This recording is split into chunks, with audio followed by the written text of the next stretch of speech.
Wedding season start ஆகிடுச்சு. Hi friends, welcome back to my channel. இன்றைக்கி நான் அந்த பேங்கிள்ஸ் தான் டிசைன் பண்ண போகிறேன். ஆல்ரெடி ரேப் பண்ணிட்டேன். இதுக்கு வந்து 5mm, இது வந்து 2/4 size baby pink shade number 1 wrap பண்ணியிருக்கேன். இதில் லைனாக வந்து square kundan 4x4 baby pink colour, இது அப்படியே லைனாக எடுத்து ஒட்டிட வேண்டியதான். அடுத்து நான் வந்து டார்க் பிங்க், பேபி பிங்க் இந்த கலர் காம்பினேஷன் ரெண்டுத்தையும் ஒன்றா சேர்த்தா இந்த பேங்கிள்ஸ் வந்து டிசைன் பண்ணுறேன்.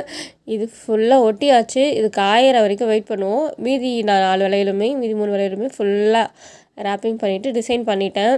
இது ஒரு ஓரமாக வச்சுட்டு, இதுக்கப்புறம் 10mm பேங்கிளில் ஸ்டோன் செயின், ராணி பிங்க் ஸ்டோன் செயின். இப்போ இந்த ஸ்டோன் செயின்லாம் கிடைக்க மாட்டேங்குது, ரொம்ப ரேராக இருக்குது. இதை ஸ்டாப் பண்ணிட்டேனே வேறு சொல்கிறாங்க.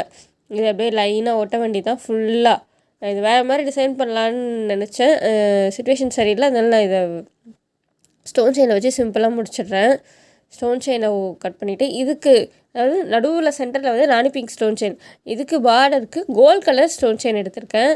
அதாவது இந்த பக்கமும் கோல்ட் கலர் ஸ்டோன் செயின். ஆனால் கோல்ட் கலர் ஸ்டோன் செயின் போது முதல்ல நடுவில் பால் செயின் ஒட்டிருக்கலான்னு தோணுது. Stone chain, gold colour stone செயினும் ஃபுல்லாக ஒட்டிட வேண்டியதா. இது வந்து நான் எப்போ வாங்கினது, இது கோல்ட் கலர் ஸ்டோன் செயின். இந்த ராணி பிங்க் மட்டும்தான் இப்போ வாங்கினது. இதில் வேறு எப்படிலாம் டிசைன் பண்ணலாம் எனக்கு கமெண்ட்டில் சொல்லுங்கள். நான் வந்து ஸ்டோன் செயினில் சின்ன சின்னதாக கட் பண்ணி சூப்பராக வைக்கலான்னு பார்த்தேன். இல்லைனா ஃபுல் அண்ட் ஃபுல் குந்தன்ஸ், நம்ம செராமிக் 3mm குந்தன்ஸ் இருக்கு இல்லையா, அதுதான் ஃபுல்லாக ஒட்டலான்னு பார்த்தேன். ஆனால் டார்க் பிங்க், லைட் பிங்க்குன்றதுனால நான் வந்து லைட் பிங்க்கில் ஸ்டோன் செயின் கிடைக்கல. அதனால டார்க் பிங்க், ராணி பிங்க் எடுத்து வச்சுருக்கேன். ஆனால் இது பார்க்குறதுக்கு மெஜந்தா பிங்க் மாதிரியே இருக்கும் ஸ்டோன் செயினை பார்க்குறதுக்கு.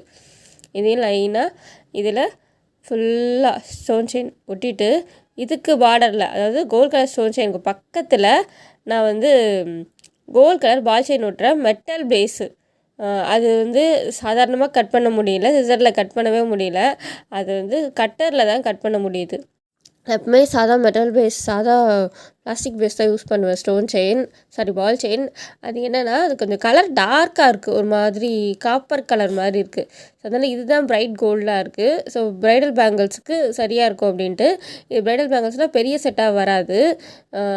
10mm இது பார்டர் பேங்கிள். பக்கத்தில் பிங்க் கலர் ஒட்டினோம்ல, லைட் பிங்க்கு, அது வந்து சைட் பேங்கிள். இது அதுக்கு பக்கத்தில் ஒரு 10mm பேங்கிள். ஸோ அதே மாதிரி சின்ன ப்ரைடல், மினி ப்ரைடல் செட்டுன்னு சொல்லலாம். அதாவது பிங்க் கலர் காம்பினேஷனில் நிறைய சாரீஸ் எடுப்பாங்க, லைட் பிங்க் டார்க் பிங்க் காம்பினேஷனில். நான் அந்த மாதிரி மீன் பண்ணி தான் இந்த பேங்கிள்ஸ் வந்து இந்த கலர் காம்பினேஷனில் டிசைன் பண்ணுறேன். இதை ஃபுல்லாக ஒட்டிட்டு இதை நல்லா காய வைக்கணும். At least 2 hours காயணும். நான் வந்து ஓவர் நைட் காய விடுறேன்.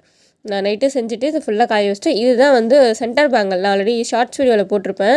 இதில் வந்து ஏன் டபுள் கலர் மிக்ஸ் பண்ணேன்னா, இந்த லைட் பிங்க் டார்க் பிங்க் காம்பினேஷனில் வரணுன்றதுக்காக ஜும்காவில் வந்து லைட்டு பிங்க்கும் டார்க் பிங்க்கும் போட்டேன். பார்டர் பேங்கிள் டார்க் பிங்க்கு, நடுவில் வர இந்த மெலிசான வலையில் லைட் பிங்க்கு. ஸோ இப்படி தான் ஃபஸ்ட்டு இதை செட் பண்ணிடலாம். ஃபஸ்ட்டு பார்டர் பேங்கிள், இதுக்கு பக்கத்தில் இந்த ஸ்கொயர், சென்டர் பேங்கிள், திரும்ப இதே தான் லைனாக, அதுக்கப்புறம் ஸ்கொயர், பார்டர் பேங்கிள். இது வந்து ஒரு கைக்கு. பெருசாக வேணும்னா நீங்கள் இந்த நடுவில் ஸ்கொயர் பேங்கிள் இருக்கு இல்லையா, அதுக்கு பதில் ஒரு பார்டரில் வேறு என்ன கலர் இல்லை, கோல்ட் கலரில் கூட 4 கட் இல்லை 6 கட் பேங்கிள்ஸ் ரேப் பண்ணி வச்சுக்கலாம். சூப்பராக இருக்கும் இந்த செட்டு. உங்களுக்கு இந்த கலர் காம்பினேஷன் செட்டு பிடிச்சிருக்கா இல்லையான்னு கமெண்ட்டில் சொல்லுங்கள். இதே மாதிரி நிறைய இன்னும் வீடியோ பார்க்க என்னோட சேனலை மறக்காமல் சப்ஸ்கிரைப் பண்ணுங்கள். தேங்க்யூ.